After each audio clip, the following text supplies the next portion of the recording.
Welcome back to Third Man In. I'm Zack Phillips, and in tonight's live stream, we're going to be breaking down game number 30 of the Toronto Maple Leafs regular season, and what a game it was, losing 9-3 to the Buffalo Sabres here tonight, moving to 16-8-6 on the season. And I'm seeing some people here in the chat already sitting here saying, oh, what a night, this Zach's gonna go insane here tonight. We'll see what happens throughout the course of the live stream. We'll see what happens as we take some callers here tonight to break this one down. But I mean, look, did this go any way other than what we would have expected it to go? Like, no goaltending out of Ilya Samsonov. You're going into Buffalo, a team that always gets up to play against you, and a team that you never find a way to take care of. You never find a way to match their intensity, their energy, their level of play. You just can't do it. For some reason, the Buffalo Sabres own you. So then you're going to go in there on a night where their coach's job is in question. They're coming off an embarrassing loss of their own, at home, mind you,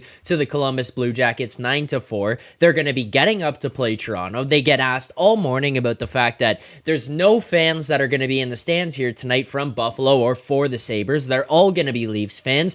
They're talking about how motivated they are for this game. You think these guys on this team have any set of stones on them to get themselves ready to go, to get in the mindset to play against this Sabres team who's trying to turn things around, who's trying to save their coach's job, who's trying to make the playoffs, who's fucking trying to avenge themselves of an embarrassing loss the other night? That team at least has some pride over there. This team, this Maple Leafs team, there is no shot that they were going to come out ready to go here. Then you throw in Ilya Samsonov, who can't stop a goddamn beach ball right now. It was a recipe for disaster from the start. I mean, shout out to Austin Matthews, 26 goals in 29 games played for him. He's on pace for over 70 goals this season. He's having an incredible start to the season. He's a month ahead of pace of where he was the year that he scored 60, but my goodness, this Leafs team, I mean, this is what we expected. This is what we expected. It's almost as though it's too bad. I mean, 6 1/3, find a way to call in here tonight, because this is the night I need to know how the hell you managed to stay positive in any sort of way about this team or this organization where you're going to watch them go and get fucking thumped by the Buffalo Sabres in Buffalo. A pathetic effort, an embarrassing effort. You get your guys back. Everyone seems to be healthy. Everyone seems to be out of their sicknesses, out of their funks. You're coming off. This is just a pathetic, embarrassing loss, an embarrassing performance for this team here. Even if you lose this game, that's fine. It happens. You lose these games like this where the Sabres are going to come out, they're ready to go, and you knew that they were going to be intense coming off that game against Columbus the other night. But my God, you're going to fold like a cheap lawn chair like that? Pathetic. And not even to say, oh, a road game. How are you supposed to get up for a road game where it's tough? That's basically a home game. In Toronto, in Buffalo, in Ottawa. Home games for the Leafs. You can't even tell me otherwise. There is 75% Leafs fans in that building there tonight. And I don't even blame Sabres fans. They pay for their tickets at the start of the season. You see on the schedule, Toronto in town, December 21st. And you sit there and you say, you know what, honey? We're going to pay for all the kids' Christmas gifts this year with these tickets. We're going to sell these 2 tickets to some helpless Leafs fans who are going to pay half the price that they would pay in Toronto, but it's almost 4 times the amount that they're going to pay on a normal night here in Buffalo. So they are going to hand over their tickets. Smart move by them. Just smart economic business decision by the Sabres fans. That building is full of Leafs fans. Full. So don't give me some Thursday night in Buffalo bullshit. It's more of an atmosphere than it is in Toronto on a Tuesday. I don't want to hear it. Pathetic effort, pathetic performance from this Leafs team here tonight. Pathetic. There's a bunch of things in question here. I'm still on these top 6 guys. Marner, Tavares, Bertuzzi, that line, again, not good enough here tonight. If you want to pick out one guy, go for it. Pick them out. I don't care. I'll go through the whole chat and we'll go through it here tonight. Samsonov stinks, man. Get this guy out of here. I'd rather have Keefe Petruzzelli on the bench with Martin Jones at this point in time. Like, Martin Jones, the one guy that I'm actually in this still feeling bad for. He goes in the net the other night against the Rangers, 3 of the 4 goals he's in net for was pretty bad bounces. I felt bad for him there. Then the 1 goal, the Braden Schneider goal, not good. You want that one back, fair enough. I'm okay with that. You want it back, not good. You can blame him on that one. Then you go into this game here tonight, Samsonov just gets lit up like a fucking Christmas tree. Like, welcome to the holidays here, brother. Turn on the lights. He's got a sunburn on the back of his goddamn neck because the light was going off all game. There was about 30 minutes that he stood in that net. Wee. This guy was just getting absolute lit up. I don't know what is wrong with him right now outside of just the fact that he can't make a save, but he's digging himself deeper and deeper and deeper and deeper in this mental hole that he's in right now. Get him out of here. Send him with Jack Campbell. They can be roommates with the Condors. Get him out of here. I'm done. This guy should not be on this team. Thank God True Living took him to arbitration, didn't pay him whatever the hell him and his agent wanted, because who the fuck knows? Look at the contracts Dubas handed out to the goaltenders once he got to Pittsburgh. Maybe you would have done that here. I don't know. But nonetheless, you get 1 season out of him. True Living says, we're going to ARB. I'm not giving you the money you want. I'm coming in with this one. The arbitrator says, all right, we'll meet in the halfway point.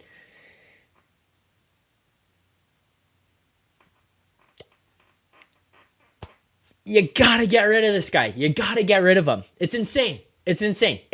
Every time you put him in the net. I don't know if you guys out there watching right now bet on these games. I bet. I look at the markets in the morning. We're almost at the point here where you look at Samsonov in the net. 6.5 might not be enough.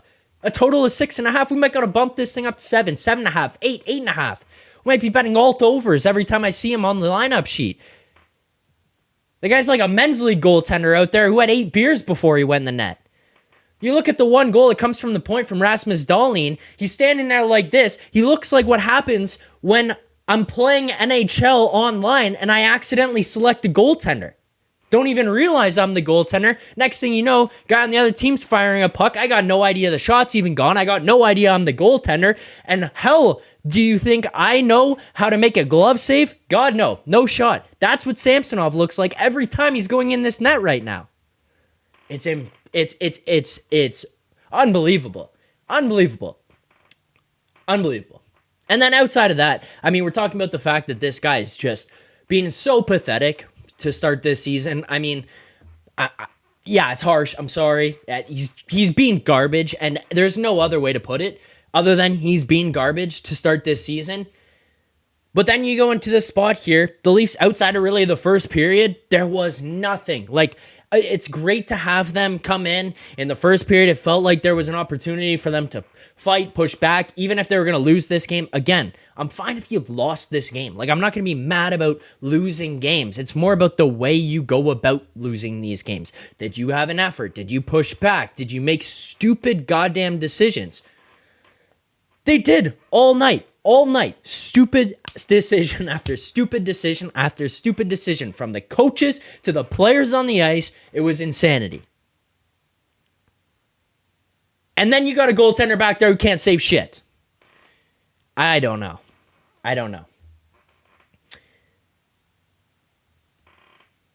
We'll take calls here tonight. If people want to call in, let me know their thoughts on the game. I'm happy to hear from you guys.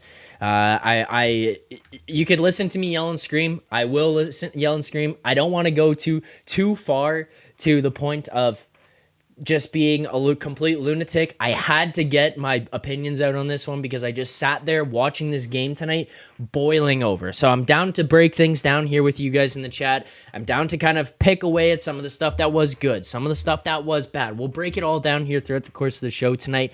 I had to get that out of the way because every time I'm watching Samsonov in this net, it's like, I feel like you got no shot.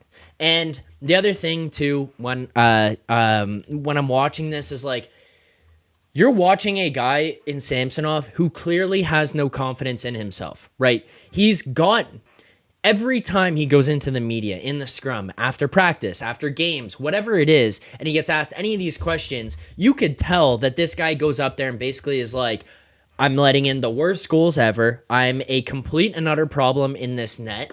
I'm costing us goals. I'm costing us periods, which is leading to us losing games at this point. And then it's like, it's not just that. He's not saying, oh, I'm letting in these bad goals. He's pushing it even further to a point of like, I'm the worst goalie in the NHL. Like, well, brother, you're not. I mean, I guess maybe you're getting close now. Like, Jack Campbell's down in the AHL, so he's technically not in the NHL. But there was a point in time where he probably was. You look around, there's some other guys who are doing some significantly worse things than him right now. Vejmelka in Arizona, who, by the way, will probably shut out the Leafs the next time he plays them. But outside of that, we're just looking at this guy whose confidence is so shattered. And every time he goes in this net, he's so down on himself that you can tell watching him, he doesn't have confidence in his movements. He doesn't have confidence in his actual goaltending ability. The basic concepts that it takes to be an elite or be a solid goaltender, not even elite, a solid goaltender. He's just lacking those right now because he's doubting his own ability. So now he's at the point where he's overreacting. And if you're an overly athletic goaltender, or you're even just a very athletic goaltender, you can compensate for that. He's probably an athletic goaltender, but not so much to be able to kind of fix his own woes, if that makes sense. He's not in a position where he's so good athletically that he can make up for whatever he doesn't have from a structural standpoint. So now he's doubting his own structural ability and saying, I got to be more athletic and I got to kind of compensate for that. And then it's just not there. Looking at the goal that was scored by Owen Power, the second goal of the game for the Sabres, he's going all the way across the net on the 2-on-1 when, yeah, you probably had to make a quick reactionary save or quick reactionary move to get across the ice, to get to that puck, to square up there, but he never even squares up to that shooter. It's coming all the way across, sprawled out, trying to make some big dramatic save, and ultimately, yeah, it hits him, and Timmins kind of bumps him there. The whole thing kind of turns into a clusterfuck, but even before that can even take place, he's already just taken himself out of the play, and he's put himself in a bad position there. Now, the second part of this, where I'm talking about the confidence, he doesn't have the confidence in himself, which is really hurting him and his level of play. But on top of that, how are the guys in front of you supposed to feel confident in you when you don't feel confident in yourself? I'm sure everybody here has been on some type of team where you've gone in after men's league, minors, juniors, whatever level you played, but you know your goalie's not very good. So every time you go out on the ice, you're like, ooh, we might have to win this on 4-3 tonight. This is a decent team, not a great team, but they're probably going to find a way to score 2, 3, 4 goals tonight. We're going to have to outscore them. Going into the game with that mindset in the first place, not ideal. Now you kind of get yourself into a little bit of a hole. It starts to build as a snowball rolling down the hill, turning into Frosty the Snowman coming to crash down at the bottom and melt all over the city of Toronto. And they're looking at him the first couple of games saying, hey, it's all right, buddy. Like, we know what you got. We saw you do it last year. You're fine. And then now it's 2 games and it's 3, 4, 5. And you're like, hey, it's all right. It's a rut. We'll get out of this. Give him a pat on the back. Let's get going. We'll figure this out. Now you're at 10, 11, 12 games, and you're going, holy fuck, can this guy make a goddamn save in this net? Like, it's at the point where even the guys are probably looking at some point, whether they're going to say it out loud, show it out loud, whatever it is, where they're going, that guy can't save anything. Now they're going to be questioning his abilities, questioning whether he can help them. Now you're in a position where maybe you're afraid to take risks. You're not going to play the game that you feel like you should be playing or your own proper game. Like,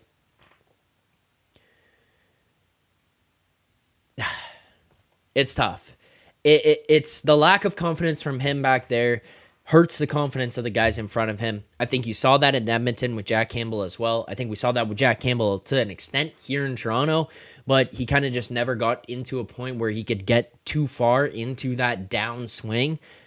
I felt bad for Martin Jones. He hops in the net here tonight. First shot he faces, breakaway. Like, great defensively, guys. Great defensive. effort there. And then it just continued to just go down and down and down. Spend Game says, Zach, give Sammy a speech to hype him up if he's watching. You know what? Here's what I'll do. Samsonov, if you're watching, I hope you skipped the first 16 minutes of this stream because you're probably not going to like that. That's probably not going to help with your confidence. I highly doubt you do watch this stream, but if you did, then this is not going to help. If you're somehow got to this point here now, don't go back. Here's what I'll say to you. Sammy, you're an NHL goaltender. You're getting paid millions of dollars to play in the best league in the entire world. Someone else out there believed in you in Washington. They drafted you pretty high. They gave you an opportunity. You had your ups and your downs, but you never really bottomed out. I don't think you should be a guy who's going to be capable of bottoming out this early or this young in your career. We saw you last year with this team. Over the consistent period of time, over an extended period of time with this team, you weren't just good, you were pretty damn great. That guy, he's inside of you, Sammy. You can find him. You can dig him out of you, and you can bring him back. Because it's not just the team who needs that guy anymore. It's you who needs that guy. You need to find that guy. You need to bring that guy back for your own mentals, for your own financial gain, and for your own opportunity to be on a team that's likely a Stanley Cup contender.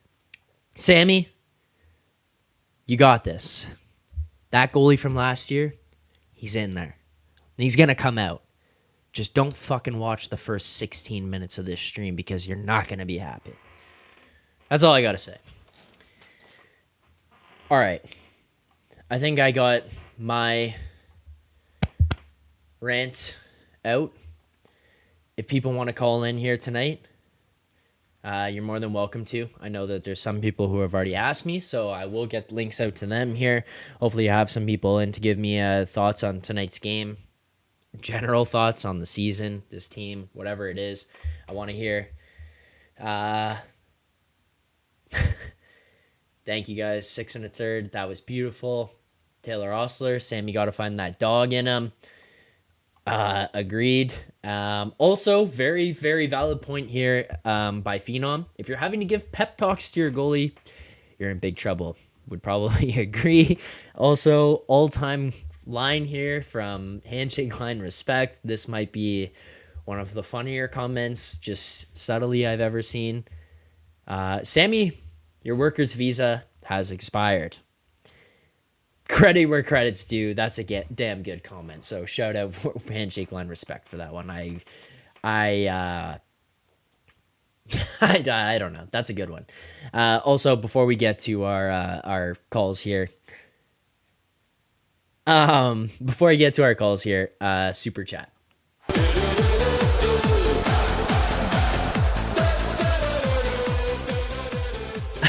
Super chat from CD Corn. Thank you for the super chat. I do greatly appreciate that. CD Corn says, soup's warm after this one. This is like the third time CD Corn has given the super chat with the comment about soup being warm. Thank you, but soup's warm after this one. Wool 2024 Conn Smythe. Oh, okay. I kind of like it. Might have to go and find some odds. You could probably get some get an insane bet in here right now if you're going to try to find some Wool 2024 Conn Smythe odds. But I appreciate where you're coming from. That's for sure. Thank you for the super chat. Wool 2024 Conn Smythe champion. Wow, I like it. Before we bring our next caller in, or our first caller of tonight's stream in, I just want to remind people, if you're watching right now and you haven't already, please hit that like button. Less than half the people watching this stream right now have liked this.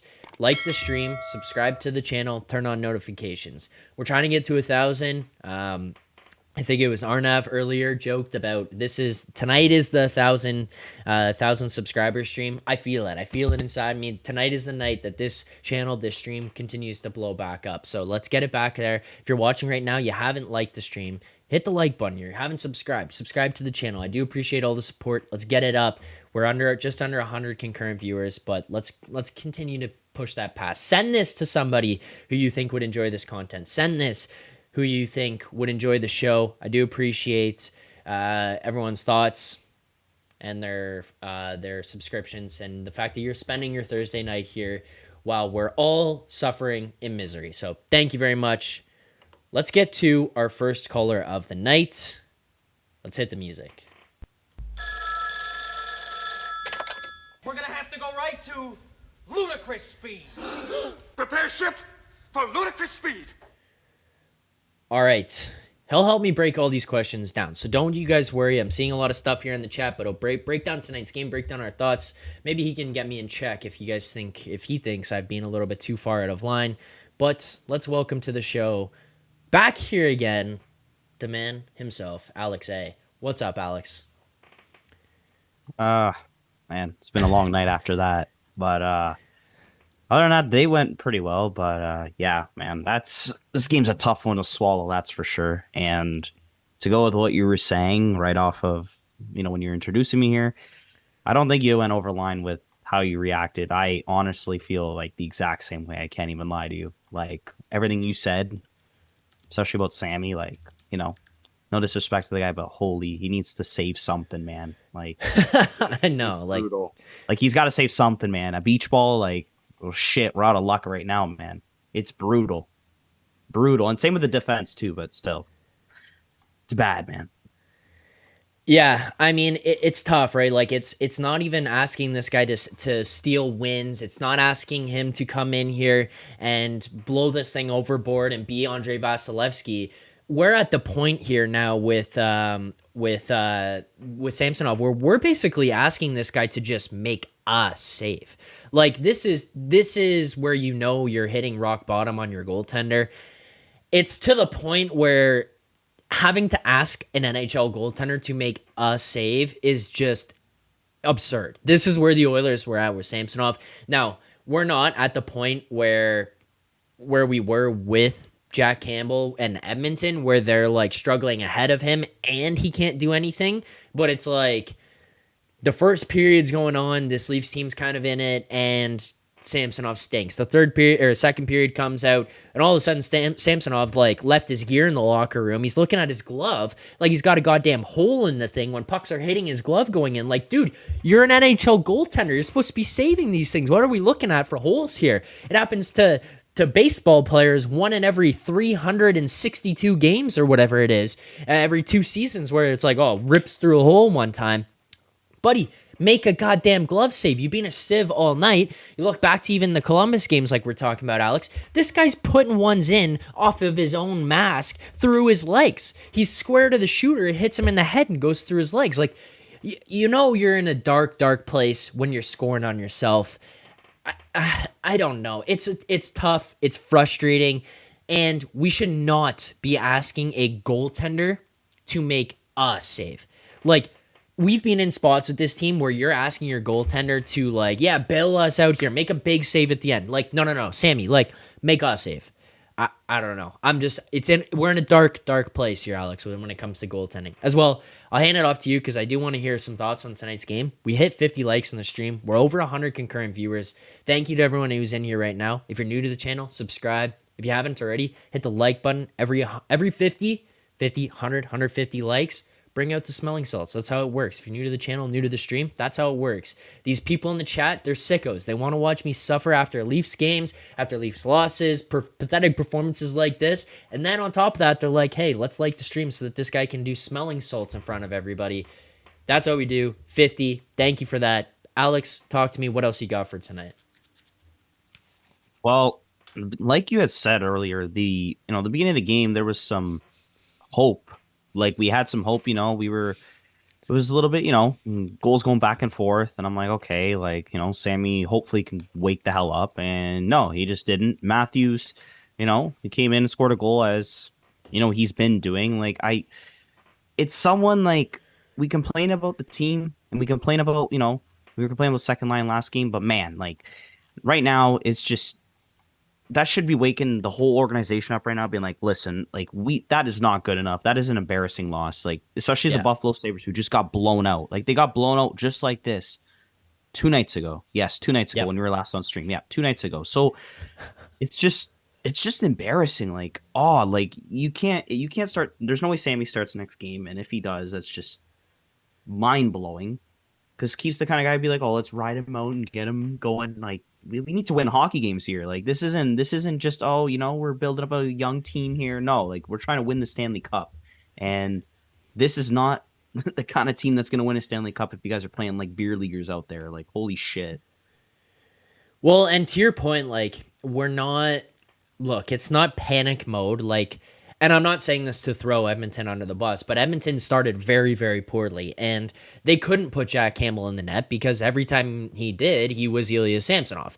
And it was to the point where it was like, yeah, Edmonton, even if they have a mediocre game, they're going to lose here because it doesn't matter how bad the other team on the other end of things is. They've got Jack Campbell in net, and that's just not good enough. So they got to the point they said, can it? This is like panic mode on Campbell, $5 million AHL, and they have to send him down. Samsonov's not at that point because the team is at least playing well ahead of him, and you're getting some goaltending out of Martin Jones. But it is to the point where it's like, dude, we're at game 30 of the season. We only got 50 left. We're about to go on Christmas break. Like, you're probably getting to the point of being done here because you're getting paid a couple $1 million, and that money can be used elsewhere. We are still looking to upgrade on the defense. We're probably looking maybe adding in a guy who can help out on the fourth line. Like, you're not upgrading on your first line. You're not putting somebody in past Nyes and Nylander to play with Matthews. You're not looking at guys who are going to jump Bertuzzi to play with Tavares and Marner, even if that's maybe not how they play at the end of the season or into the playoffs. Like, you're just not. You're going to be looking at third line, fourth line, defense. Well, where's that money going to... Right. Where's that money going to come from, Alex? Sammy. It's going to come from Klingberg. It's going to come from Reeves' money at some point there. It's probably going to come from money going out the door on a trade. But if you've got three goaltenders here and you're the worst of the three, let's keep that in mind. Wool's going to come back. You can't play Martin Jones every single day for a month and a half. Wool's he back. Still is older. Yeah, you can't play him till Wool's back every night. But that being said, like, are you at the point here where you got to play Martin Jones 3 of every 4 and you'll let a kid from the Marlies play? Maybe. And then what happens if Martin Jones is actually good enough to get through the end of this? And you kind of come away from the month where Wool comes back and you're like, well, Wool obviously can't be sent to the minors. Everybody knows that based on the way the contract is right now. If he does, he's going to have to get claimed. Martin Jones going back through probably at some point here is going to have an opportunity to get claimed.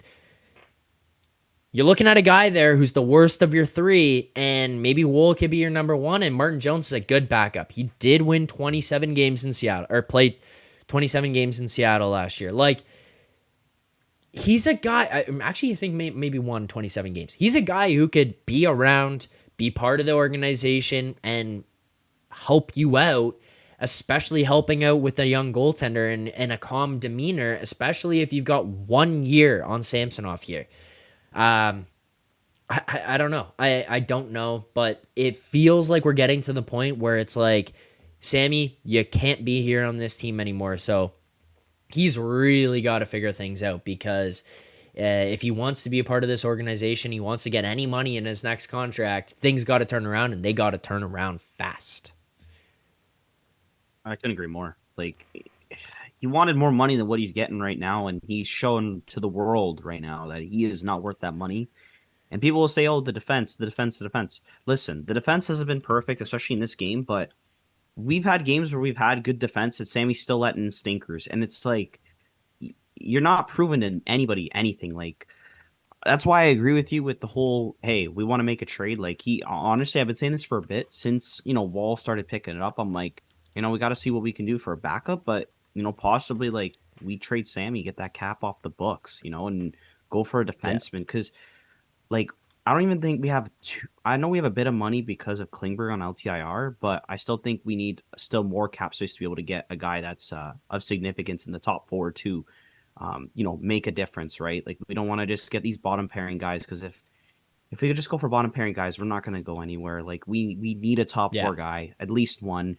I'm not saying not to get a good bottom pairing guy, but I feel like we have that kind of stuff. Like unless we trade away a Timmins for I don't know another defenseman, and I don't know what kind of like deals that can be made or arranged. But I mean like that these are just random ideas I've seen on Twitter and just ideas that I think something could work. It just depends who's looking to sell this trade deadline or just before the trade deadline. So that's really where we're kind of at. And like I said, I think Brad Treliving, I said this a couple streams ago, that I think Brad Treliving kind of has his hands tied here a little bit with some things where he doesn't want to trade these top prospects and like Minton and Cowan. So, you know. Well, he said he won't trade them, right? Like he refused. He said he won't. would not do it. Yeah.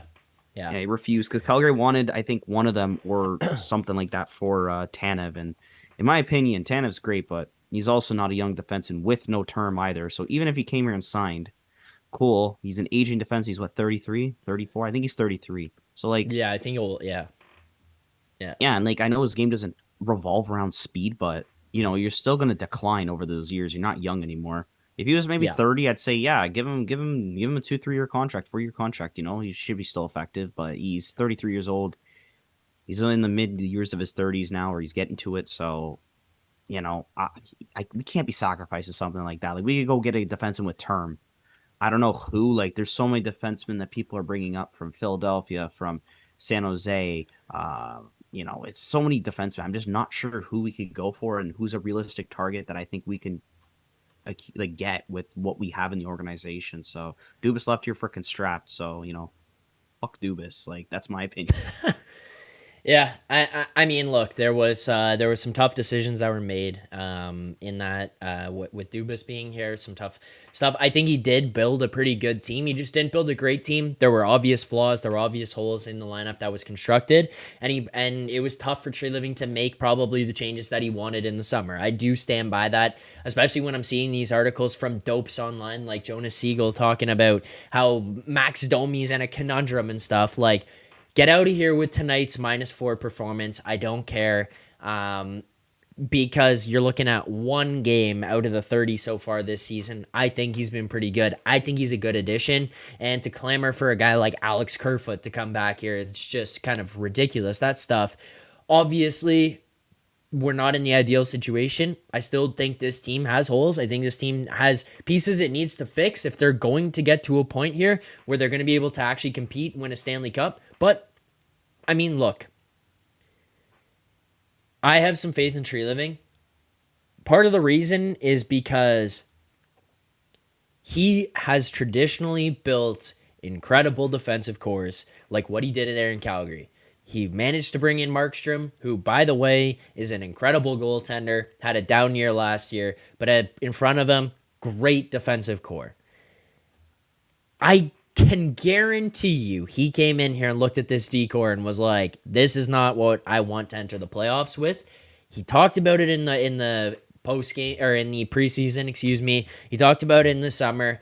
Basically, all of his interviews were like, yeah, we want to build a good, strong defensive team. We want to build snot. We want to be tough. We want to be physical. Like, all of these things. And you're seeing some of these things pieced together. You're seeing some of them start to come to fruition. I think that he's kind of he's just missing that ability to get some of these defensemen in with some of the gridlock in front of them. But, yeah. We do have a super chat here. I want to get to this.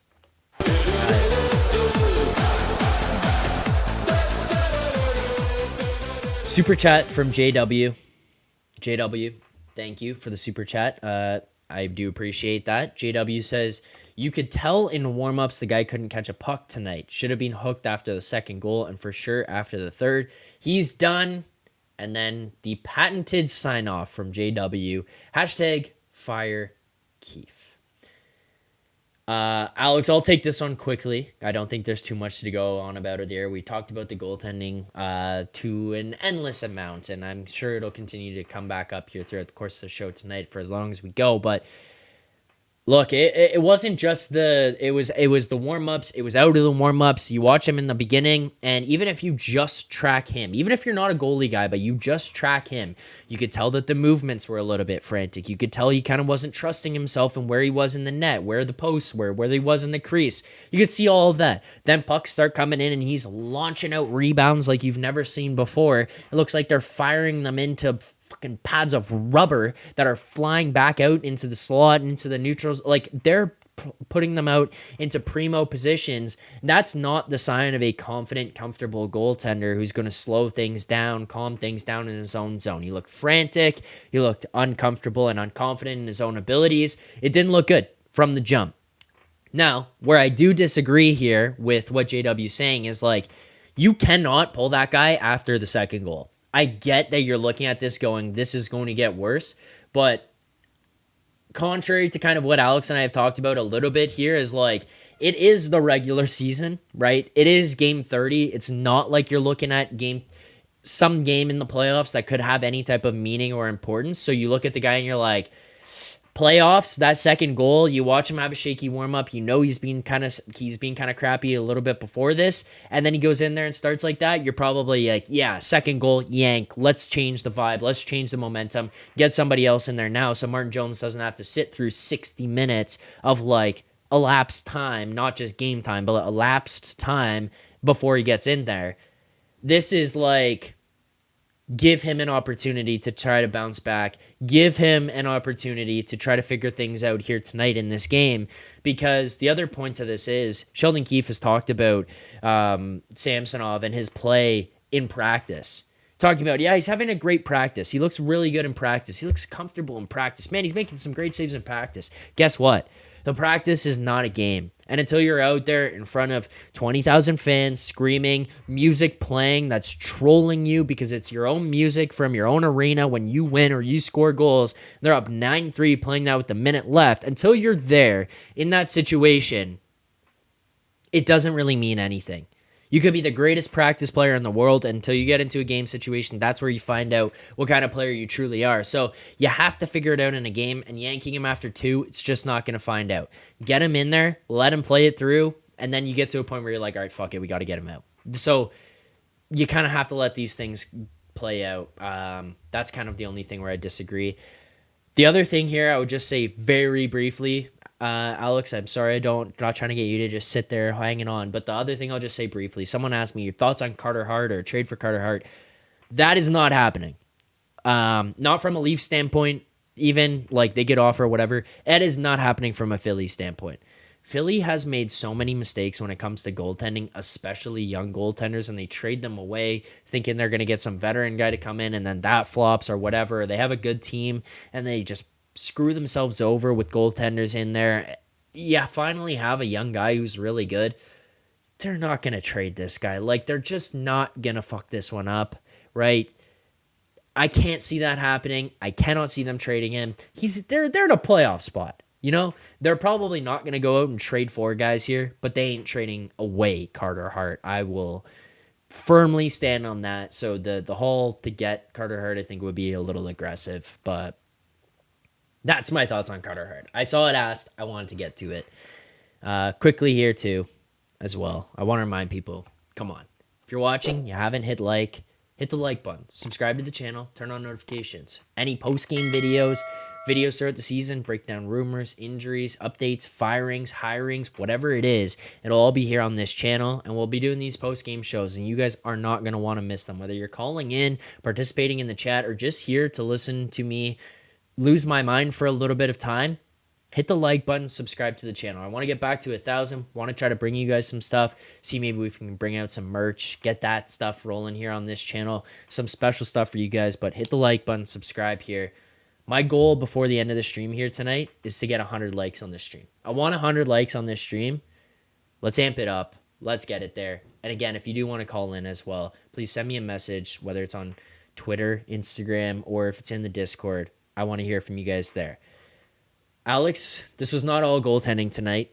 We talked a little bit about defense briefly. We can definitely get into more of it. What the hell else did you see in this game tonight? What was wrong with this team? Are we looking at coaching? Are we looking at just lack of effort? Are we looking at lack of hearts? Like, What the hell is wrong with the Leafs? What did you see here tonight? Well, it's tough to say. Like I'm, as you know, I'm all about Keefe being fired, as you know, I've made it clear, and I think you've agreed. But Yeah.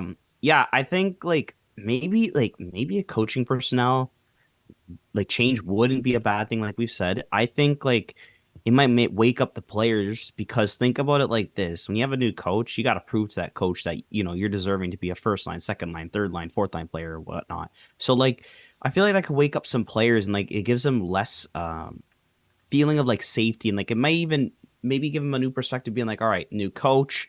You know, the vibes of the team have hopefully changed or whatnot, and like you know, Yeah. sometimes it can be like a new clean slate, even though it's still mid-season. You never know. But I mean, it's tough to say. Like, I definitely think the defense is a big thing. The goaltending, we've already expressed our, you know, how we feel about it. So, I mean, that's those two things are the biggest for me. And sure, if we want to get a third or fourth liner, I mean, we definitely, you know, it would be of use for sure. But I mean, I think right now our biggest concern is definitely defense and goaltending. If you know, if Martin Jones keep up his play, then maybe not. You know, maybe goaltending isn't as much of a concern. We just got to figure out what the hell we're gonna do with Samsonov's contract because you cannot keep that on the books at that cap hit and have him just ride as a third stringer. Actually, we wouldn't even be able to hold all three because of No. cap restraints. So yeah, trade him. Like there's not really much else. Like if he can't pick it up, if you don't see him pick it up over the next little span here, because obviously Wall's gone. They're not going to trade Sammy right now unless they somehow get another goalie in a trade. But even that wouldn't be worth it because you'd have to send him through waivers even or Martin Jones. So you're kind of at square one there. And Yeah. you're going to lose another goalie. So I think it's kind of we're going to be stuck with Sammy for the time being, and I guess we gotta, you know, hope Martin Jones can be good, and hopefully Samsonov can turn it around. But my opinion, when I watch him in the net, and my dad said this last year, and I did agree with him. He's just the way he positions himself and he moves is just like he doesn't never looks calm out there. Like he never looks calm out there, and that's why It's frantic. I've exactly like I'm worried like about him there that even if we try and give him the benefit of the doubt, like I don't know if we'll. I don't think he's the kind of guy that'd be a consistent goalie. I don't know. Like, I'm not trying to be harsh on him. I want to like Samsonov. I loved him last year, but I could see like how shaky he was, and like me and my dad brought it up. Like, yeah, he may have had that good save, pretty good save percentage. You know, got us a bunch of wins last year. Fantastic, but that doesn't Yeah. matter right now when you can't save a puck and you're looking all out of the like all over the place. Like, you got to be able to save a puck, and yeah, blame the defense a bit, but man, like, there's a bunch of these you should be saving. So it's not all the defense's fault. Sure, you know, it's a team game, but man, like you got to be saving those pucks.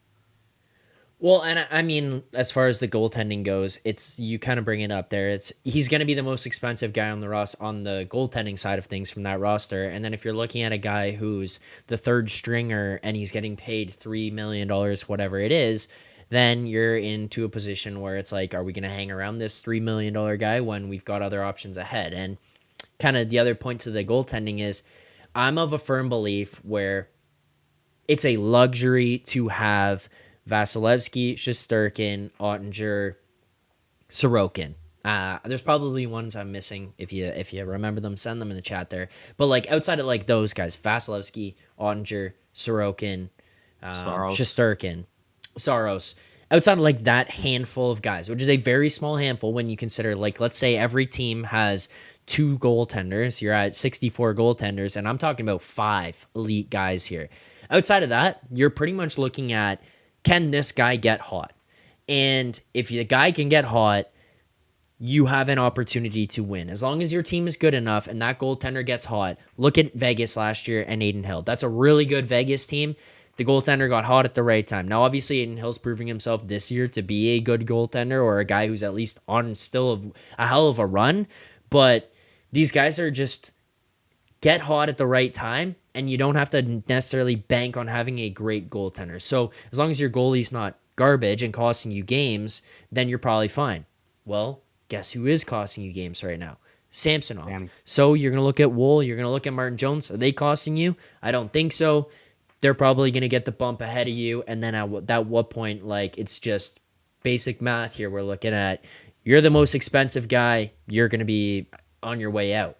Now, And you're playing the worst. Right, right. For the defensive situation, what I would say, or for kind of like prioritizing who they need in defense versus depth pieces, forwards is not where I'm looking right now. You're not looking to add to your top six. I don't think anybody is. So now the next thing would be, okay, are you looking to add to your bottom six? Well, what do you prioritize here? Are you going to add to your bottom six and make them slightly better and have a little bit of a better bottom six there that can carry in? Or are you going to primarily focus on a top four? Because when I'm looking at this defense right now, TJ Brody is rapidly declining. We saw the fall off start basically in the playoffs, not this past season against Tampa and Florida, but the season before against Tampa. You started to see it kind of creep towards a point where you're going, he's not looking like the same TJ Brody. Now, am I going to say TJ Brody's bad for this team? No, but people need to understand we're looking at things relatively here. TJ Brody is not the same player he was even last season. He's still continuing to drop off. And at the cap hit that he's in here at, that's tough. It's like the Samsonov situation. At 3 point whatever million dollars, do you want to bite that? Not really. With Marner, people get mad at him, and then there's the other side that says, well, look at the point production. Well, it's not about whether he's playing good or whether he's playing bad. The comments more come to a head when it's, is he worth his contract? Now that's kind of where we're getting to with Brody, where it's like, he's not playing well enough. He continues to drop off. His level of production, his level of play is continuing to just slowly, maybe even not slowly anymore. Maybe it's even getting quicker, but it's declining. Can you rely on him to be in a top four role? It's feeling more and more every single day like the answer to that question is no. It feels like we cannot trust him to be in that position, to be the guy who's going to go out there and eat 15 to 20 minutes a night, face tough matchups, and be in those positions where he's heavily relied upon, especially in important positions. And the other thing I look at here where it's too bad because I really do like him, but he's been actually pretty bad in the playoffs. Like we can pinpoint some pretty egregious errors that he's made that have led to some goals in playoffs, in big games, in big moments. So outside of him, you downgrade him a little bit. Maybe you take away minutes. Maybe you take away some of the role that he has. I don't think he should probably be playing in that spot, but then look around. Right now, you're kind of piecing things together a little bit with some guys filling in, Lagesson, Benoit, Lajoie coming in and out.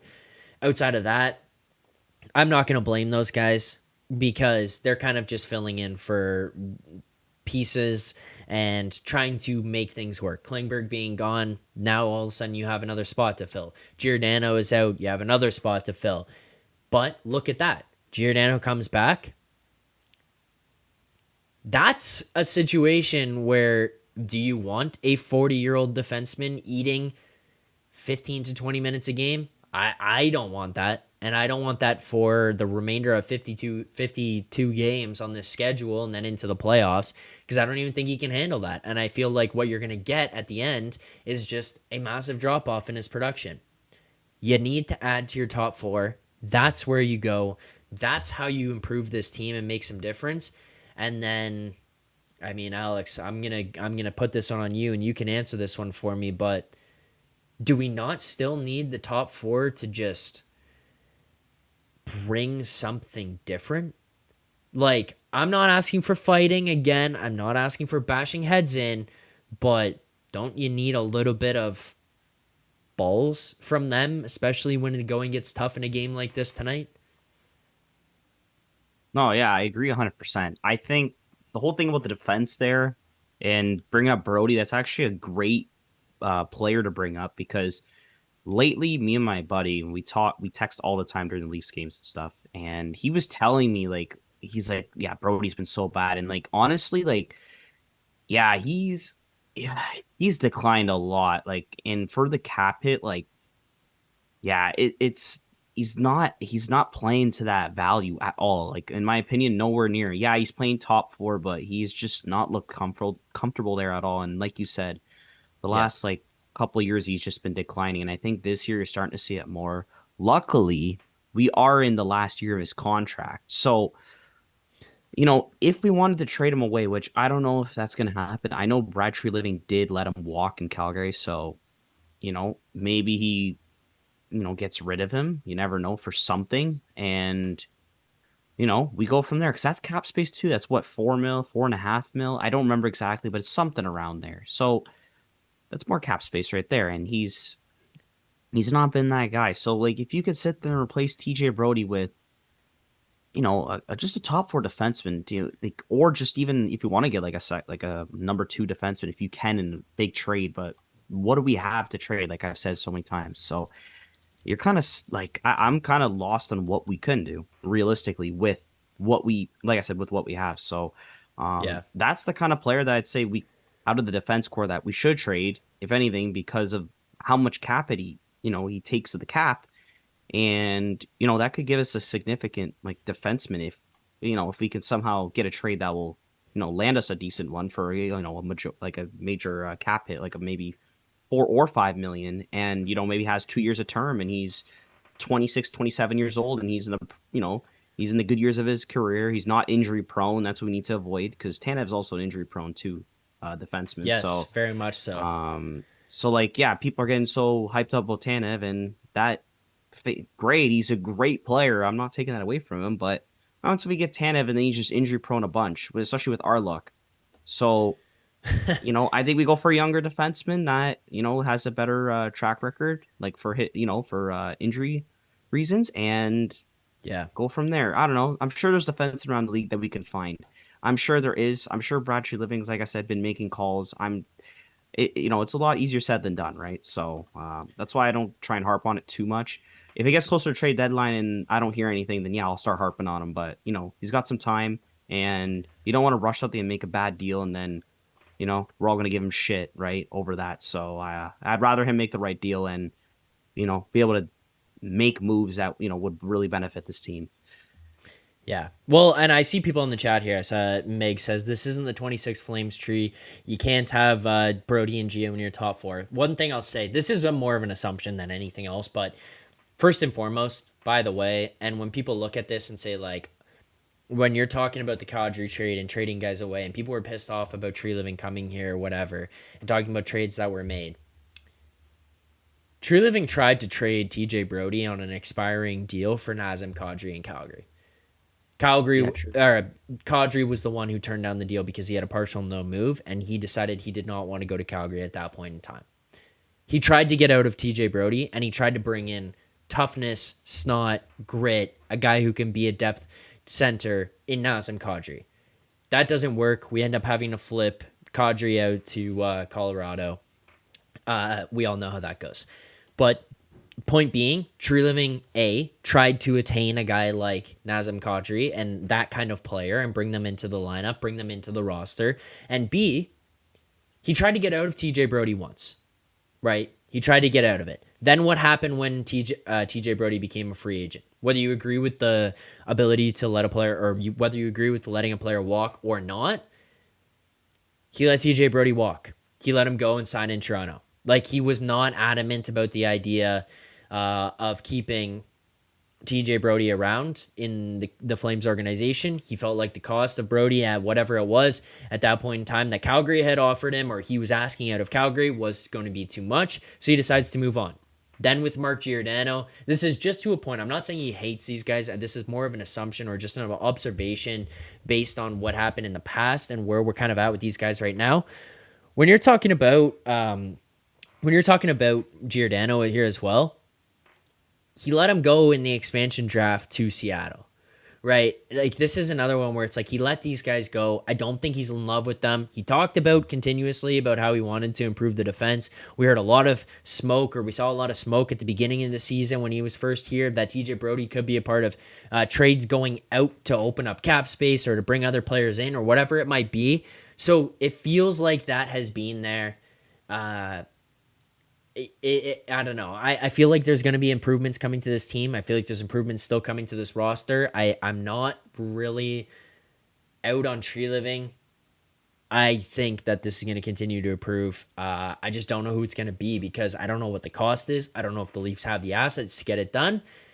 And your clock starts ticking here now, right? Like, you're in the roster freeze. You can't do anything here until after this. You're going to get out of your Christmas break, and now you can start to make some moves. It's going to lead up to the All-Star break here in Toronto, by the way.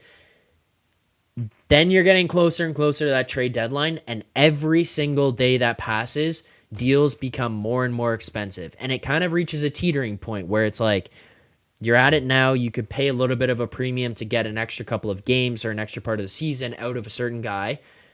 And then you kind of go into that lull where it's like, okay, this might be the best time to get the guy, where Dubas kind of seemed like he was able to execute some of these trades in years past. Kudos to him, Ryan O'Reilly, Noel Acciari, acquiring those guys, Ilya Lyubushkin. Like, he gets them ahead of the deadline. He gives them a little bit of extra time. And then you get yourself into the trade deadline where on that final day, you really need defensemen. You really need depth forwards.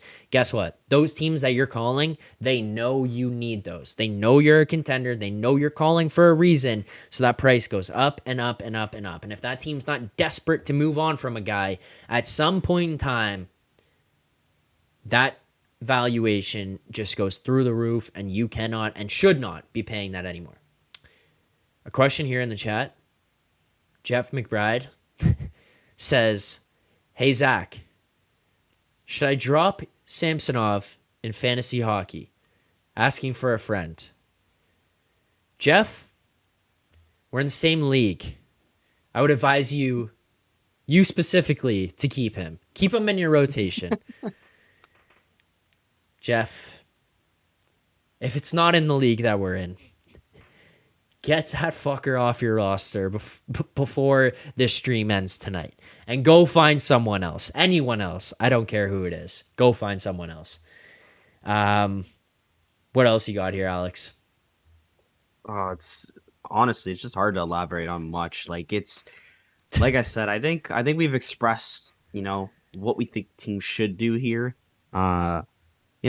People are gonna see this kind of loss and be like, "Oh my gosh," they're gonna like blow it out of proportion. Like, we're speaking of what we see and what we see on a consistent basis of these games that we are losing to the significance like this, or like going to OT a bunch and whatnot. So like, we're seeing what's causing this, and we're just elaborating on what we think we see as the issue, and we're just elaborating that we think that this can be a solution. So I think, like you said, I think that something is coming from Tree Living, and like I've said many times that, let's just give him some time.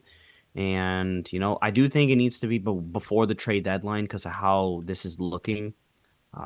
We'll see what happens, but yeah, for sure, like, something will be done. I really do hope it's not just one trade, unless you're getting like a top 4D and like a fourth or third line player, but like it got to be of significance. And like, to me, like, there's no way you're getting that top 4 guy. That's unless you're getting, like, because every time we're trying to get these top 4 guys, we're trying to get double salary retention and whatnot. Like before with Tanev and Zadorov and whatnot. So I think realistically, if something's going to happen for a significant defenseman, like I'm saying, a guy earning 4 or 5 mil, it's going to be with Brody going out the door. So if that happens, that's when I'll be a little bit more hopeful with the sort of trade he makes, unless he gets some sort of steal that we don't see coming. But I mean, like I said, I guess we got to wait and see. And I don't know. I guess we got to keep believing. So yeah. Yeah, I mean, I guess we will continue to believe. And look, this is my thing with this team now. It was the last few years. It was basically, I mean, look, the first year that these guys were here was obviously just a treat to get to watch this. I was in first year university. You're watching these young rookies come into the team, and all of a sudden they're making the playoffs. They're not expected to. And from that point on, we've been in the playoffs every year. And it feels great. It's amazing to watch. We should be very lucky that that's happened, and the turnaround came that quickly. Truthfully, we just should.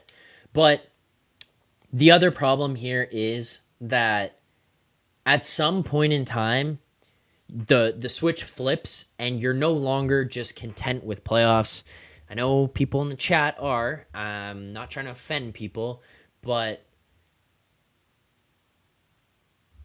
it just was. Like, it got to the point where it's like, we cannot just be happy with getting to the playoffs and calling it a day anymore. You got to continue to push on. You got to continue to having improvements and to continue to build off of that kind of stuff. Now, where we are, I think this team is a really good team. I do. That's why I get so frustrated, because they're going to win a lot of regular season games. They've got guys who can put up tons of accolades and awards and be in a position for themselves where they're going to score or be on pace for 60, 70 goals and win Harts and Art Ross, and that is exciting for the regular season. But there's a clear line that this team has not crossed from being a good team to a great team. And it just screams every time you look at this roster on paper that they have the potential to be or should be a great team. And then I think we come here in the chats after, and myself, the people in the chat, the people who call in, like yourself, Alex, we echo basically the same sentiment here when it comes to this team every time. It's not about the skill that they have. It's not about necessarily the roster on paper. It's about more what's in here and what's in here. And it feels like that is the missing piece to what these guys have to get to the next level. And I know people get pissed off about it, but again, it comes down to, I don't think you can just jam in as many players around the four to say, hey, let's have some balls here because we're putting everybody else around you with balls. Until they start to adopt it and they start to be the guys who are like, we're just not going to fucking lose 9-3 to Buffalo, then until that happens, it feels like you're still at least a step away. Obviously, taking that step doesn't necessarily guarantee Stanley Cups, but it puts you a hell of a lot closer. And I'd rather be that much closer. I'd rather watch a team that won't give up on themselves, won't allow embarrassing nights like this to happen, feels like fairly regularly. Like Alex, like, come on, like, man, look at these games where you're losing to Arizona, you're losing to Columbus in overtimes, you lose to fucking Anaheim and San Jose. Like, we haven't even played San Jose yet. I pretty much chalked it up as a loss already. It's in January. I'm like, yeah, loss. Like, this team, why would I expect anything else out of them other than a loss against the Sharks? I think they play them twice in a 2-week span. You think they're not losing at least one of those?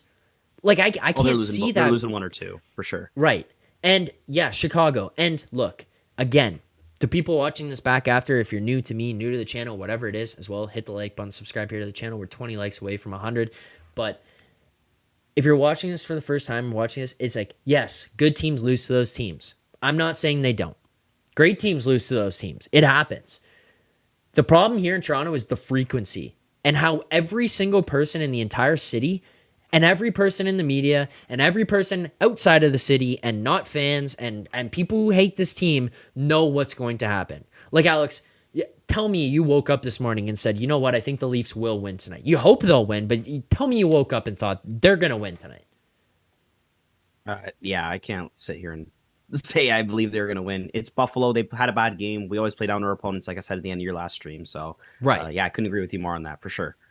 And that's the problem for me, is that stop playing down to your opponents. Stop giving them these opportunities where you just let them in the game and expect, hey, in the third period, we can just run all over them because we're the Maple Leafs and we're putting on the Leafs jersey tonight.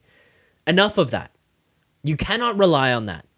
One of my favorite quotes of all time comes from Miracle on Ice. He says,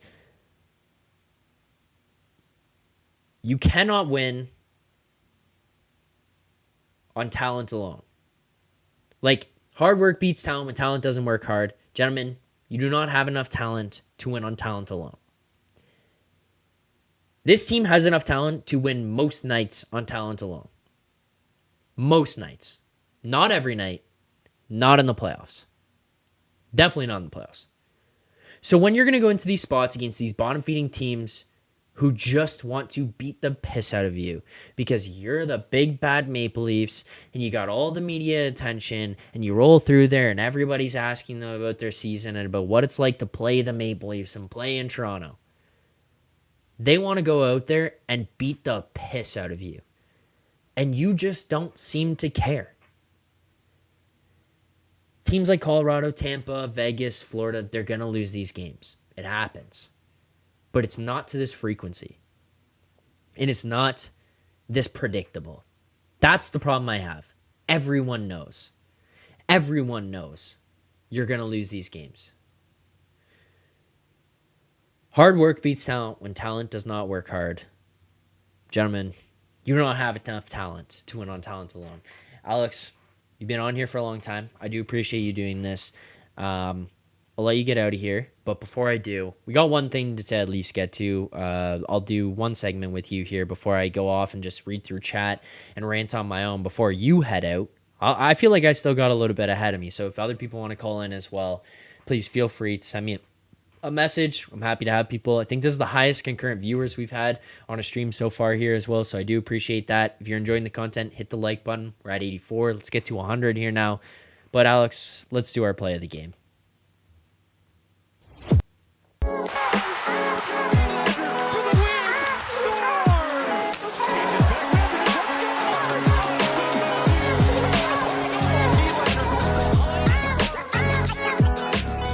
All right, Hurt Locker, I appreciate the enthusiasm. I know that you know how the flow of the show goes for the most part. We're not at the grades yet, brother. Thank you for sending the grades, but we're not there. We're at the play of the game. Alex, I'll let you take it while you're taking it away in the chat. Fire away your play of the game. I'm interested to hear, but Alex, start with you. What do you got for play of the game tonight? If you've got one. Play the game. No, I've got to play the game. It's definitely that Matthews goal. That goal, I called my friend right away when that goal happened, and I'm like, he watched it too, and I was like, dude, that was unbelievable. Because the way Matthews I think it was just such a smart play from him. Like, realistically, he just, from so far too, it was very impressive in my opinion. And like, yeah, the goalie, didn't cover up his 5-hole, but Matthews caught him lacking, and he put a nice one in. So that was my play of the game. It wasn't a great game, but yeah, that's so far what I'd say my play of the game was. And I think, I'm happy for Matthews getting that goal. And I said, I thought the goal was pretty impressive myself. I don't want to just copy you here, but I'm going to go with the Matthews one as well. It's 26. He's got 26 and 29. He didn't score his 26th goal until the last week of January in the season that he scored 60. So, I mean, do the math there, see where you're at in terms of pacing to get to that 60 mark again. I hope he does it. Like, I know for the majority of the stream we sit here and we talk about, like, yeah, we're not just interested in these personal awards, personal achievements or whatever like that. Like, we're not. I'm not personally. I couldn't really, like, that's not my objective for this team. I want to watch them win games, playoff series, Stanley Cups. Like, that's what I want out of them. But if you're going to have seasons like this, go for these records, dude. Get 60, get 70, like, just blow this out of the water. I think McDavid had 63 last year. Get 65, get 70 this year. Like, I love McDavid, obviously, but, like, fuck that guy. Like, he's with the Oilers. Like, get 65, get 70, blow past it. That's kind of where I'm at, so I want to see these things happen. I think that's cool. And also, by the way, shitty goal for Levi to let in, but yeah, the lead up to it was very nice. Matthew seals the wall, keeps the puck in, makes a really nice move past Skinner there. Then he makes another move past the defenseman to kind of turn back towards the wall, protect the puck, turn spinorama, rip 5-hole. It didn't even, like, I was watching in real time. It's like, oh, that must have hit the inside of his pad. It didn't. Like, it was just going to the net anyways. That was pretty cool. 50 and 50 is achievable, like Six is saying. I want to see this. Like, I want to see that stuff. It is fun. It does add to things, but more what I'm saying with all of this is, like, it's not just something I'm going to be like, oh, yeah, well, we got that, so who cares that we lost in the first round again? That's where I'm at. Honorable mention here as well. I'll throw one out, Alex. I want to hear one from you as well. Honorable mention for me is the Domi goal. Part of it, yeah, he was dash whatever tonight. He had a tough night in terms of statistics, but Max Domi kind of seems to be at a point right now with this team where, in this fan base, where it's like, Toronto loves him, his teammates love him, the fan base loves him, True Living loves him, most Toronto media loves him. There's one fucking goober online who does not like him right now, and Domi seems to be having a pretty decent run over the last, like, week since that stupid ass article was posted. And to see him score that goal, like, our man saying he played an awful game tonight.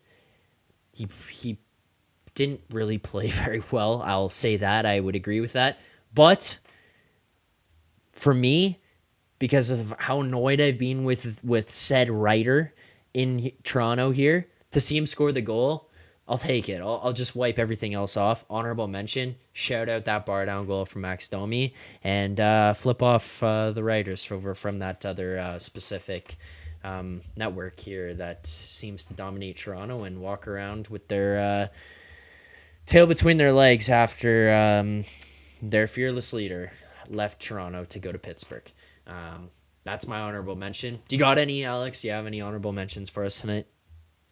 Honestly, it'd be the same as you with the because of the Domi goal. Like I said to you before, I've been really liking Domi, and yeah, it wasn't a great game from him with being -4. But well, like you were saying earlier with the team and how we think we could be a better team and that the culture and whatnot in the team. I didn't say culture specifically, but you were talking about Yeah. guys having the heart and whatnot. And I honestly, you're saying the fans and everyone loves Domi and stuff. And I think Domi's got the heart. And I think lately he's probably seen the media. He's probably heard, you know what I mean, from, that specific writer. I know who you're talking about. I'll just Yeah, say that yeah. specific writer. So, maybe lit a fire under Domi's ass and look at him. He's been effective and, tonight wasn't his best night, but, those nights happen for every player. We see players all the time have bad nights, right? We've seen McDavid have bad nights. We've seen so-and-so have bad nights. So that's why I don't know why people get so crazy about some player having one bad night. Like, relax, guys. Domi's been a great signing, and, if he, I hope he can continue to be an effective player, and I hope, the way he battles out there and stuff like that, and the kind of heart he has, I wish and hope that can rub off onto some of the players. And yeah, that's honestly where I'm at with Domi, and yeah, that's my honorable mention. Yeah, and I mean, look, here's the other thing that people need to remember with it. I'm just going to search it up real quick to kind of back check something for myself because I think it's probably pretty important to the conversation. But one of the biggest complaints that we've had here in Toronto over the last while, every time we get to the playoffs, is like, no depth scoring, no depth scoring, no depth scoring. Well, there you go. There's a goal from a depth guy tonight. Yarncroke, by the way, third line. He scores another one here tonight. Like, he's on pace to get over 20 yet again this season. Domi's one of the highest point producing third line centers in the NHL at this point in time. And his contract currently is coming in at $3 million. You know who the previous third line center was who would often be getting thrown into second line positions or playing on the first line for whatever God known reason that there is out there? It was Alex Kerfoot. He's currently with the Coyotes and he's getting paid $3.5 million. And he's on a little bit of a longer term deal until 2025. So you're paying him an extra $500K for an extra couple of years. Max Domi's on 1 year at $3 million.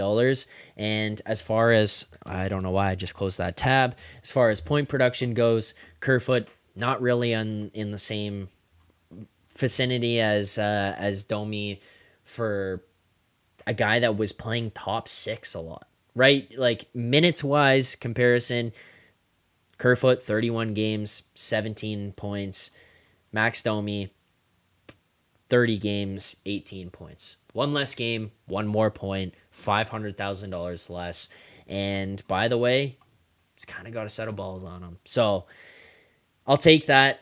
I don't know why we should be upset with him or with his production or where he's at. But yeah, Alex, I appreciate you calling in.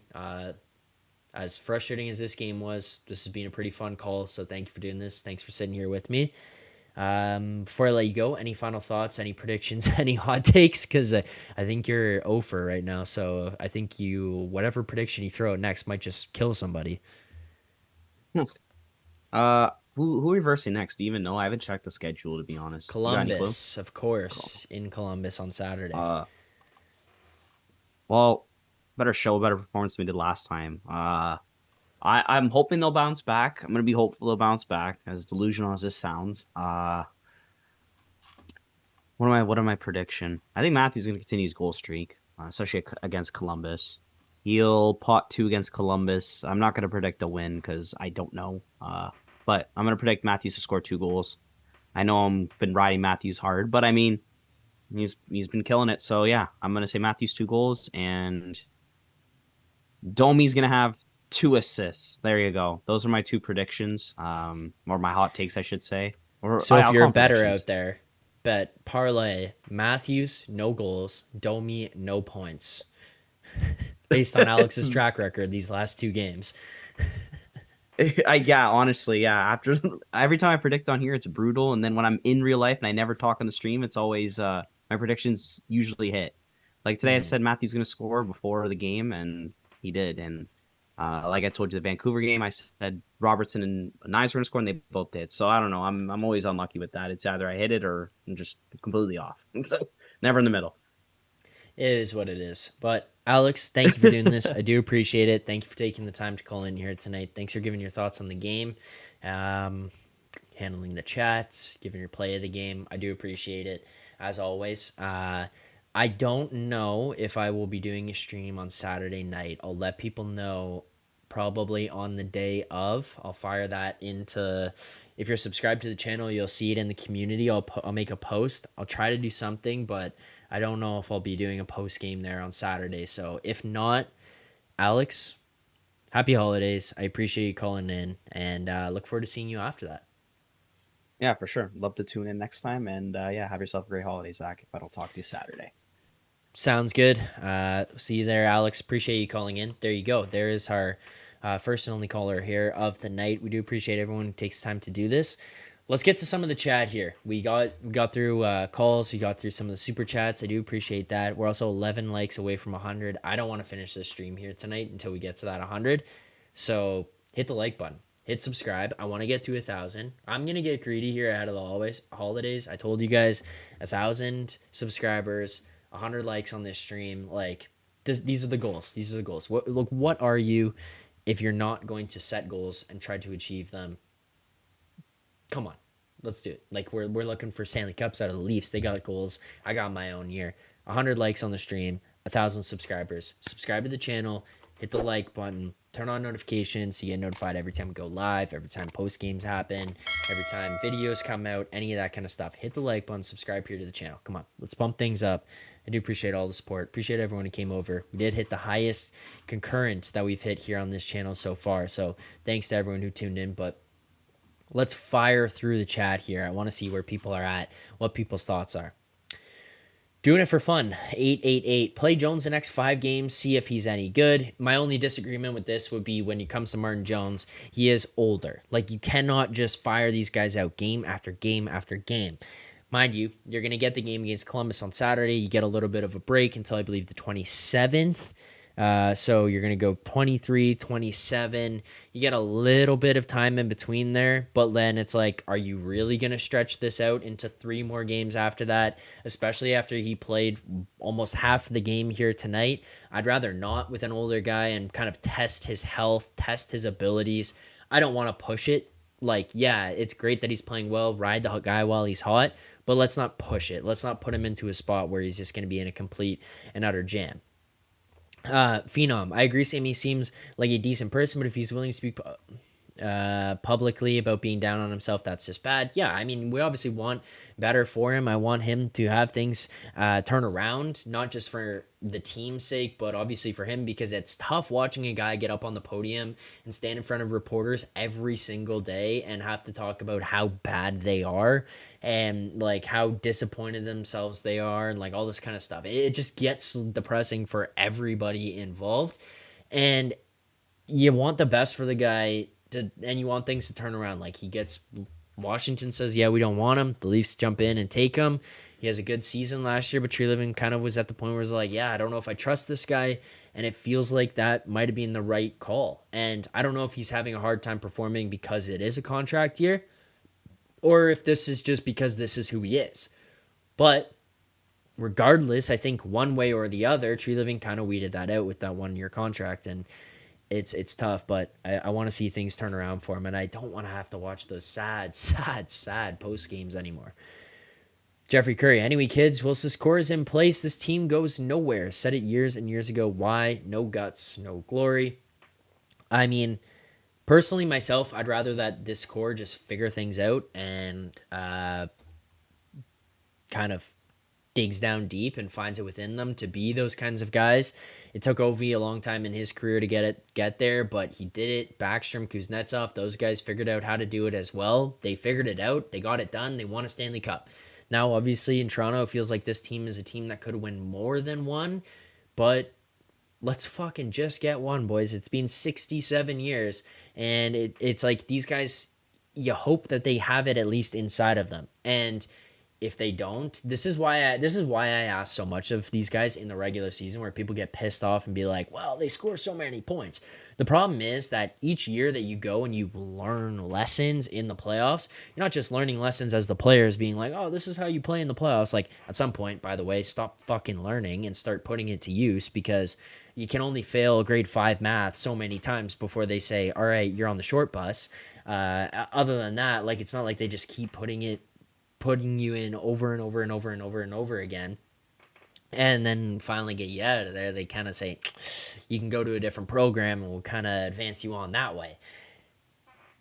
At some point here, the learning, it's got to start paying off. Like, you have to start taking that learning and turning it around into like, hey, we learned and now we're applying. Otherwise, it's just a complete and utter waste here with this team, with this organization, with this core. It's wasting away years of guys in their primes. It's wasting away years of decent salaries. It's wasting away years of having goaltenders who might be able to get it done while they're on friendly gear contracts with a guy like Joseph Wool. And you cannot continue to have that, because the concern is, or I guess, like, you look at a team like Washington and you say, yeah, it took them a really long time and they finally got it done. We could beat Washington. Let's not panic and throw it away. The other side of that coin is you could also be the San Jose Sharks, where you said we have Joe Thornton, Patrick Marleau, Joe Pavelski, Logan Couture. You had all these pieces, Brent Burns. You get Erik Karlsson in there. You've got all these pieces that you say, look, we've got some of the best players in the world. We've got this incredible team. It should work. Let's try again. And then it doesn't work. And then you try again, and it doesn't work. And you keep saying, let's run it back, run it back, run it back, run it back. And then it never works. Your team basically disbands, and now you're in the running for the first. I've been on the stream for a long time. For the first pick every single year. There is a fine line. And if you just watch guys fail to absorb the information that they learn in these postseasons, you watch guys fail to turn it around and figure out ways to actually apply the information they're gaining from the playoffs, and you don't see a progression in their level of play or their playing style, then it just gets to the point where you got to say, these guys can't do it. I want them to be the guys to do it, but maybe you just have to acknowledge it and say, this isn't it. These aren't the guys. Maybe you can use one of those guys, or the assets that you can get back for them, or the salary space that they take up to drastically improve your team. Sometimes you just cannot fall in love with names or personalities. You have to realize what they can do for you as assets, because at the end of the day, professional sports is a business. It's not just like minor hockey where you grow up with the same kids because you live in the same town and you keep everyone together and you want to play with your best friends. If you want to do that, you go to Arizona, you golf every day. I mean, honestly, I shouldn't even throw shade at Arizona. Shout out, like, Arizona's playing a lot better. They're more of a fun team. But you go to Anaheim. You play with your best friends every day. You make a bunch of money. And that's kind of the extent of it. This team is in the mecca of hockey. They've got all the eyes in the world on them. They're getting paid. They demanded to be paid. Time to perform. 7 likes away from 100 here. I really appreciate all 93 people who have hit this like. I appreciate all the support. I appreciate the new subscribers here tonight. 7 more likes. There's enough people watching right now to get it. There's enough people watching who haven't liked. Please, hit that like button. Let's get to 100. I want the 100 before the end of the stream. Do the Celts one more time as well. 50, 100, 150. Every set of 50, we hit you guys hit like. we do the salts here on the stream. 6 more likes now. Question in the chat. Justin, in the nick of time. I have a $100 bet. Matthews scores 70. Do you think I'm going to win or lose? Justin, I need some stipulations on this bet. What are the odds? When was this bet placed? Is this with your friend? Is this on a sports book? Do I think you're going to win? The question of do I think you're going to win is different than do I think it's plausible. Do I think you're going to win? No. 70 is a lot of goals. McDavid had one of the best seasons of all time. He scored 63 last year. Matthews on pace for 70-ish. You also have to factor in health. Is he going to play every game? Is he going to go through a cold spell? How long does this heater that he's on right now last? Maybe he continues it through Saturday and then he goes home for the break and he comes back and it's not great again. Or goes through a little slump again. You never know. He could also finish just shy. Do I think it's plausible that he could score 70? Yes, I do. McDavid scored 63 last year. I strongly believe Matthews is the best goal scorer in the NHL. I think McDavid's the best player in the NHL. I do believe that. I think he's the best point getter. Probably the most dominant player in the NHL. But I think Matthews is the best goal scorer in the NHL. This guy scores every single way that you could ask for. One-timers, wrist shots, snap shots, slap shots now. I think it's plausible. I do strongly believe that it's plausible. Do I think it'll happen, though? No. I would be much closer to saying yes if it was 65. Because even the other thing you have to remember here, 65 to 70, it's 5 goals, but that's a jump. So that's where I'm at. Do I think it'll happen? No. Do I think it's plausible? Yes. Justin saying... Oh, where did that go? Sorry. Started at goal 20. All right. That's, I'm trying to think, goal 20. We had 1 here tonight. He had 2. So you did this like 5 games ago. Yeah, not bad. Not bad bet. What were the odds you got it at? Just straight up? $100 says he does it, $100 says he doesn't? So then that might be bad.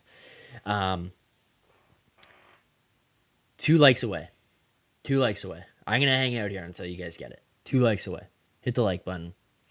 We're very close. 1 like away. We do have one more thing that we got to get into before we can wrap up the stream here. Anyways, you guys know what it is. Herlocker, you got excited earlier when you thought that the other segment we were doing was this segment. Let's get to our grades of the game. I want the truth! You can't handle the truth! Grades of the game. Send them in the chat. I want to know what people think. I want to know where you guys are at. While we were doing that, while you're sending your grades, we hit 100 likes. I appreciate everyone who hit the like button. Appreciate everyone who's subscribed here. Thank you very much. It goes a long way to helping continue to grow this stream, continue to grow this channel and this brand. Try to do some more cool things for you guys in the new year. Try to have some guests here on the channel. I don't know. We'll try to figure out whether I'm going to do that in person or if I'll have these people via virtual. But thank you guys very much for hitting the like button. I do appreciate it. Send your grades in the chat, and you hit 100. Let's get to it. Uh-oh.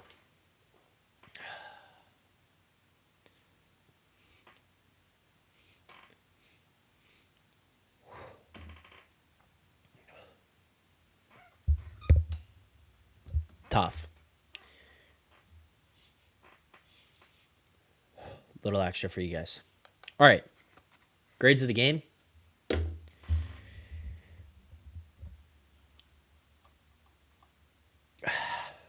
I'm really debating between like an F and like a D minus. I think this is a terrible game. I think this is a terrible effort. You got shitty goaltending from both goaltenders tonight. You gave up shorthanded goals. You obviously scored a shorthanded goal, which was nice to have, but like I'm looking at this here. It's 3-2 after the first. 4-5. 6-3 now after the second, and then you folded. Even at 6-3, that's pretty pathetic. I'm going with an F. Even at 6-3, it's pretty pathetic. But then you say, you know what? Let's allow 7, 8, 9. Martin Jones was in net, and he let in some softer goals here for sure. I would agree with that. If anybody's going to say that in a live chat or in the comments after, I would agree. F for sure, because you let in some bad ones, but holy shit, did you give up some prime opportunities. And you'd think you're still within 3. You still have an opportunity to even maybe make it a game or make it somewhat respectable. Make it 6-4. 6-4 doesn't sound that bad. No, 9-3 is the final. You just get completely and utterly embarrassed. You get blown out of the water. You don't show up. You don't give a good effort. Like, this is just pathetic. Let's look at the goaltenders here tonight too. I mean, dear God. 737 save percentage from Samsonov. 19 shots against, 5 goals against, 14 saves. Good. Nice. 28 minutes. Martin Jones, 15 shots against, 4 goals against, 11 saves. 733 save percentage, 31 minutes in the net. Like, this is just a catastrophe of a game. I see Care saying Leafs always go on vacation early. Like, yeah, this is an extra game too early. Like, Saturday night, if it gets mailed in, and I would have been like, yeah, like, it is what it is. He mailed this one in. It happens. Like, whatever. It's the day before Christmas. Like, I would have wanted to get out of there. You know what I mean? I'd be sitting there like, yeah, let's get on this plane, eat our steak, drink our beers, get home to our families, and enjoy some Christmas. Enjoy a couple days off here, because it's long, it's tiring. You've done a lot of travel. You had to go to Sweden, blah, blah, blah. This is a fucking game in Buffalo, 2 hours away from your home. Like, you probably flew there. This is just pathetic. This is so disgustingly pathetic. Matthews said himself, this is the most embarrassing game. He said, embarrassing is the word I'd use. Probably the worst game since I've been here. 8 years, Matthews is saying, like, this is worst game. It's just every single thing about this, every piece, every way you want to look at it. It's gross. It feels like shit. It's pathetic. It's embarrassing. It is an atrocity of a game. F. Complete and utter failure tonight. Complete and utter failure. That'll do it for me here tonight. I appreciate everyone who tuned in. Appreciate everyone who liked, subscribed. This is the highest likes we've got in a single stream. This is the highest concurrent viewers we've got. This is the highest amount of views at the very end of a stream. I'm looking at the stats here right now. This is the highest amount of views we've had at the end of a stream here so far. So thank you to everyone who participated. Thanks to everyone who showed out. Thank you to Alex for calling in, spending about 40 minutes of his time here on the phone with us tonight. So thank you to Alex. Always great having him call in. I appreciate everyone in the chat. Appreciate all the support. Again, I'm trying to figure out what I'm going to do on Saturday with the holidays coming up here. I'm not sure that I'll be able to get in a post-game stream after Saturday. Let's just hope the Leafs win this one and get the hell out of here. Stay healthy, clean this one up, go on vacation. If I'm not doing a stream, I will post in the community area of this channel and let people know that I won't be doing the stream on Saturday night. So if I'm not doing it, you will see me next week. I'll obviously be back for the very next game after that, after the holidays.